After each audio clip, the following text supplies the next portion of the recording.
Hi, welcome to IS Factor, and I'm Arjun Shankar, and welcome to Radar, our exclusive current affairs decoded session.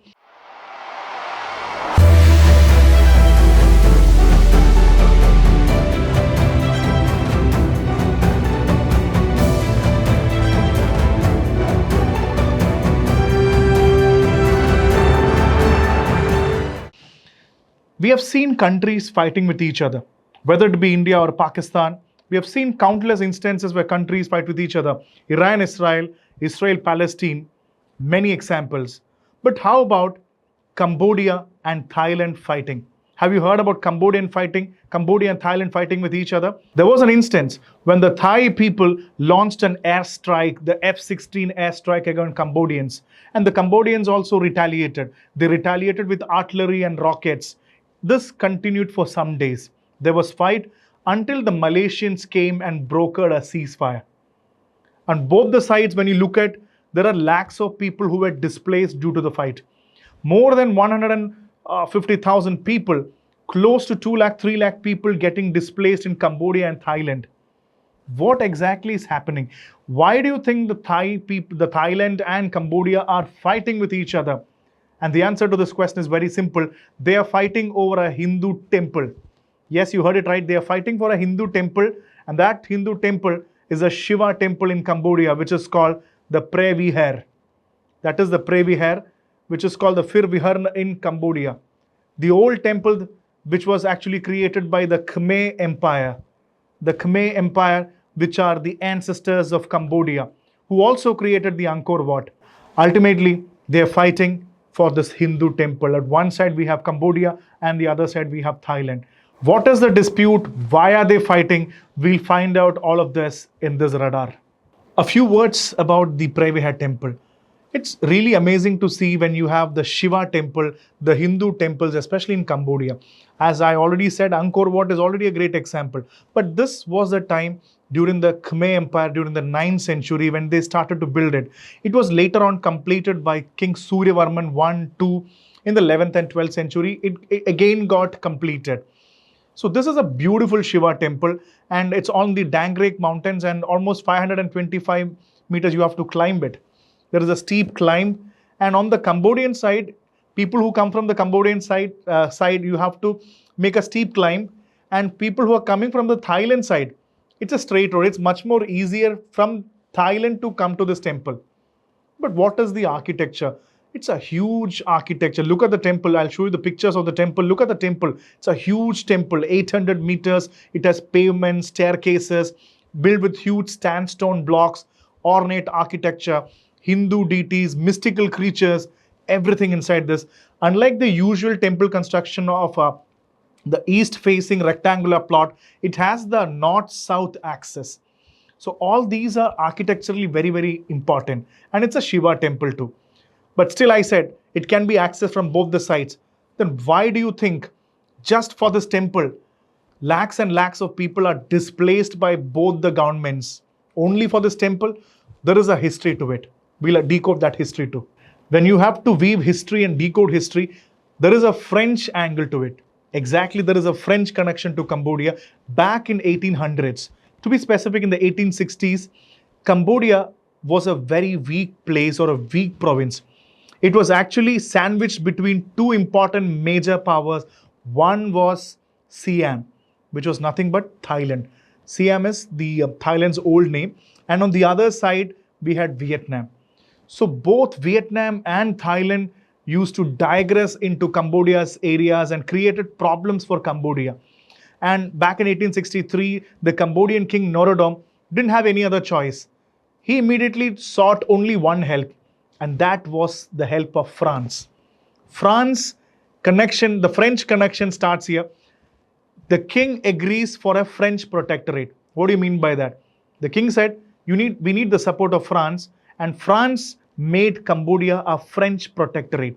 That means Cambodia could still have a king, he can still make the monarch, but everything, the whole of affairs was controlled by the French government. In this case, Cambodia took a back place and France took the front seat. Now there was no sandwiching.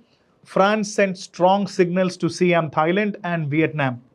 And that was the moment when France brokered for a deal. France asked Siam, Thailand, to give back all the territories that belonged to Cambodia. And in 1907, there was a treaty, and France made sure that Thailand gave all the properties and the areas back, and it got many areas, and one of the main important is the Preah Vihear Temple.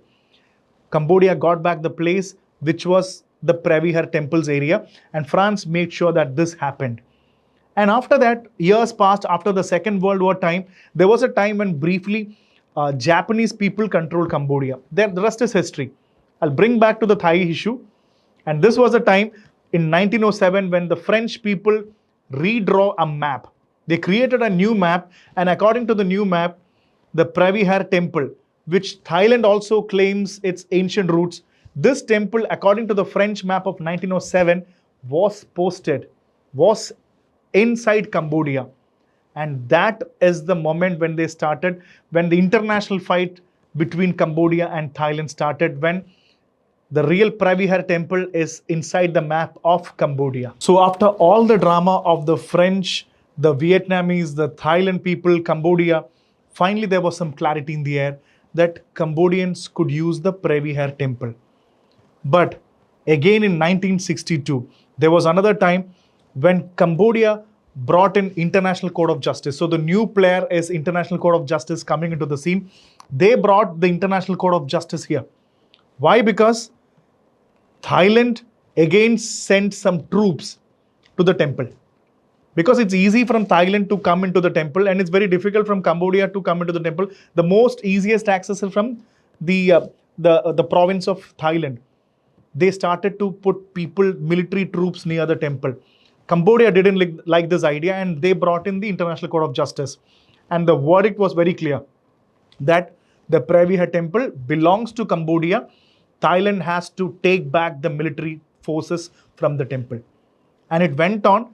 They actually honored the complete decision of the ICJ, and the things changed in 2008 when UNESCO recognized this site. The Preah Vihear Temple was recognized by UNESCO.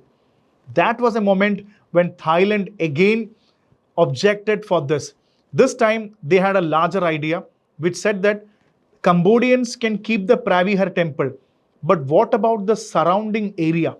What about the surrounding area? That surrounding area belongs to Thailand. They again brought the military force. Again, there were clashes between Cambodia and Thailand. And in 2011-13, the case again went to International Court of Justice. This time, the International Court of Justice clearly said that the temple Preah Vihear belongs to Cambodia, and the region and the surrounding area also belongs to Cambodia.